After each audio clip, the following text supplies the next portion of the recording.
Il y a des interventions de haute voltige, mais aussi de haut volt. Ce matin, une équipe de 17 techniciens du réseau de transport d'électricité a réalisé une opération de maintenance sous haute tension au poste électrique de Gamsheim. Il s'agissait de raccorder des transformateurs sur le réseau électrique alors que les lignes de 225 000 volts n'étaient pas coupées. Nous avons changé un nouveau transformateur de tension.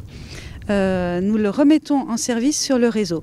Et pour le faire, on va le réaliser en travaux sous tension pour ne pas couper l'usine de production qui produit pendant ce temps-là. Travailler sous tension, c'est évidemment respecter des règles très strictes.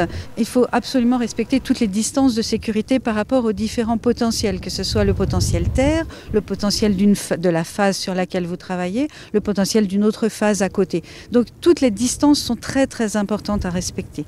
Ce poste d'aiguillage alimente le nord de Strasbourg en électricité. Téléguidé à distance, il est possible de connaître son état en temps réel.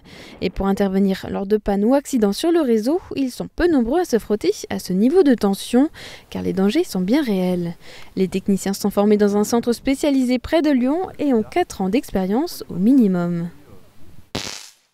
L'équipement que j'ai sur moi, donc j'ai la combinaison, qui est une combinaison qui permet de se connecter à la tension. Donc c'est comme une cage de Faraday, si vous connaissez un peu le principe. Le courant passe autour en fait. Et ne nous traverse pas nous, mais la combinaison, donc on est protégé. On a utilisé ce qu'on appelle un escargot avec un filin en nylon qu'on vient tirer et qui vient ensuite emmener un câble d'acier, de métal, qui vient connecter notre appareil. Ces gestes, il les a répétés de nombreuses fois et les règles sont strictes. Une distance de sécurité d'1,85 m et l'usage d'une perche.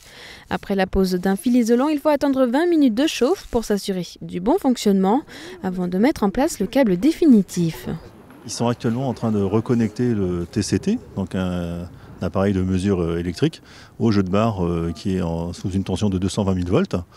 Et ils vont remplacer la petite câblette que vous voyez dans mon dos par un câble d'une section de 570 mm².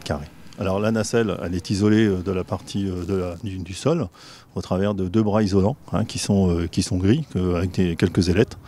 Et eux sont au potentiel, 220 000 volts, potentiel qui est sur le réseau. Demain, le 3e transformateur sera relié au réseau. Chaque année, on comptabilise 1500 opérations comme celle-ci en France, dont une dizaine en Alsace.